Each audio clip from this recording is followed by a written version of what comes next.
Sir ଆପଣଙ୍କ ନାଁଟା କୁହନ୍ତୁ, ତା ସହିତ କୁହନ୍ତୁ ରକ୍ତଦାନ ଆମକୁ ମାନେ କରିବାଟା କେତେ ଆବଶ୍ୟକ। ବେଶୀ ଲୋକ ଭାବୁଛନ୍ତି ଯେ ରକ୍ତ ଦେଇଦେଲେ ଆମ ଦେହ ଖରାପ ହେଇଯିବ ବୋଲିକି। ରକ୍ତ ଯିଏ ଦିଏ ତାର କଣ କଣ ପରୀକ୍ଷା ହୁଏ, ଶରୀର କେତେ କଣ ସୁସ୍ଥ ରହିବା ଦରକାର ଟିକେ କୁହନ୍ତୁ। ଆଜ୍ଞା, ନାଁଟା ଟିକେ କୁହନ୍ତୁ। ମୁଁ ପ୍ରମୋଦ ରାଉଳ, ରକ୍ତଦାତା ପ୍ରବର୍ତ୍ତକ, ଟ୍ରେନ୍ଡ ରେଡ୍ କ୍ରସ୍ ଦ୍ୱାରା ଟ୍ରେନ୍ଡ। ଦେଖନ୍ତୁ, ଆମ ସମସ୍ତଙ୍କ ଭିତରେ ଗୋଟେ ଭୟ ରହେ ଯେ ରକ୍ତ ଦେଲେ ଆମେ ଦୁର୍ବଳ ହେଇଯିବୁ, ରକ୍ତ ଦେଲେ ଆମର କିଛି କ୍ଷତି ହେବ। କିନ୍ତୁ ଏତିକି ମନେ ରଖନ୍ତୁ, ରକ୍ତ ଦେଇ କେହି କେବେ ଦୁର୍ବଳ ହେଇଯାଇନି। ବରଂ ଲୋକ କହନ୍ତି ମୁଁ ରେଗୁଲାର ଦେବା ଫଳରେ ମୁଁ ମୋଟା ହେଇଯାଇଛି।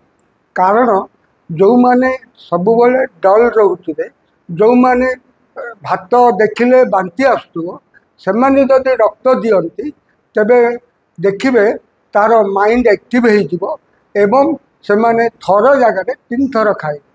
ଖାଇବା ପରେ ଯଦି ବସିଯିବେ, ଏକ୍ସରସାଇଜ ନ କରିବେ, ତେବେ ବଡି ଗ୍ରୋଥ କରିଯିବ, ମୋଟା ହେଇଯାଆନ୍ତି।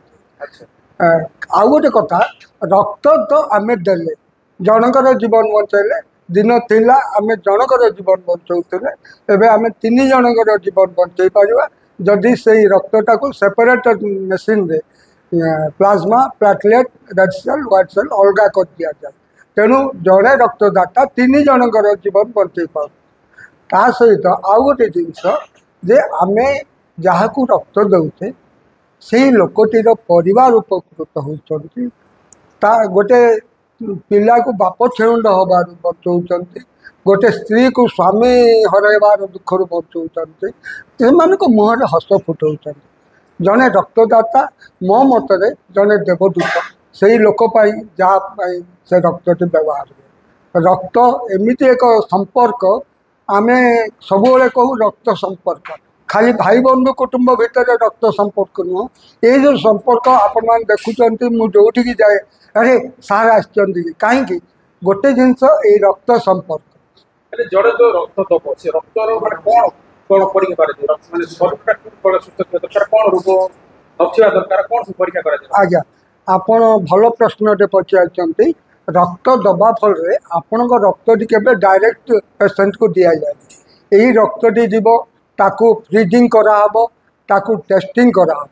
ଟେଷ୍ଟିଂରେ ଆପଣଙ୍କର 5ଟି ମେଜର ଯେଉଁଟା ବର୍ତ୍ତମାନ ଚାଲିଛି, HIV, hepatitis B, C, malaria, typhoid, ଭିଡ଼ିଆ, ଏହିସବୁ ଟେଷ୍ଟିଂ ହେଲା ପରେ ଯଦି ଦେଖାଯିବ ଯେ ଏସବୁ କିଛି ନାହିଁ, ତେବେ ଓକେ ହେଲା ପରେ ହିଁ ସେଇ ରକ୍ତ ଲୋକକୁ ଦିଆଯିବ। ହଁ, ବିଭିନ୍ନ ସମୟରେ ରକ୍ତ ନବ ଲୋକ ବି ଡରୁଛନ୍ତି କାଳେ ଆମକୁ ମାନେ ଇନଫେକ୍ଟେଡ ବ୍ଲଡ୍ ଦେଇ ଦଉଛନ୍ତି କି ବୋଲି। ନାହିଁ ଆଜ୍ଞା, ସେଇଟା ଆପଣଙ୍କର ଦେଖନ୍ତୁ, ଆଗ ଯେଉଁ ସିନେମା ଏସବୁରେ ଦେଖୁଥିଲେ ଯେ ଜଣଙ୍କଠୁ ଡ୍ର କରାହେଉଛି ଆଉ ଜଣଙ୍କୁ ଲଗାଇ ଦିଆହେଉଛି, ସେମିତି କେବେ ହୁଏନି ବ୍ଲଡ୍ ବ୍ୟାଙ୍କରେ। ବ୍ଲଡ୍ ବ୍ୟାଙ୍କରେ ଆପଣଙ୍କର ବ୍ଲଡ୍କୁ ନେଇକରି ଆଗ କିଟ୍ ଟେଷ୍ଟ ହେଉଥିଲା, ତାପରେ ଏଲାଇଜା ଟେଷ୍ଟ ହେଲା, ଏବେ ଆହୁରି ଉନ୍ନତର ଟେଷ୍ଟ କରାହେଉଛି, ଯେଉଁଟାକି 100% ମାନେ ଏକୁରେଟ୍ ଆସୁଛି, ତାପରେ ହିଁ ସେ ବ୍ଲଡ୍ ଦିଆହେଉଛି। ସେଥିପାଇଁ ଲୋକ କହନ୍ତି ଯେ ଆମେ ବ୍ଲଡ୍ ଦେଲୁ, ଆମକୁ 3 ଦିନ ପରେ ମିଳୁଛି। ଆଜ୍ଞା, 3 ଦିନ ଲାଗିବ। ଜଣକୁ ଆମେ ରକ୍ତ ଦେବା ଜୀବନ ବଞ୍ଚାଇବା ପାଇଁ, ତାକୁ ଆଉ ଗୋଟେ ରୋଗ ଦେବା ନାହିଁ। ମାନେ ସୁସ୍ଥ ବ୍ୟକ୍ତିର ରକ୍ତ ହିଁ ଗୋଟେ ଶରୀରକୁ ଦିଆଯାଏ। ଆଜ୍ଞା।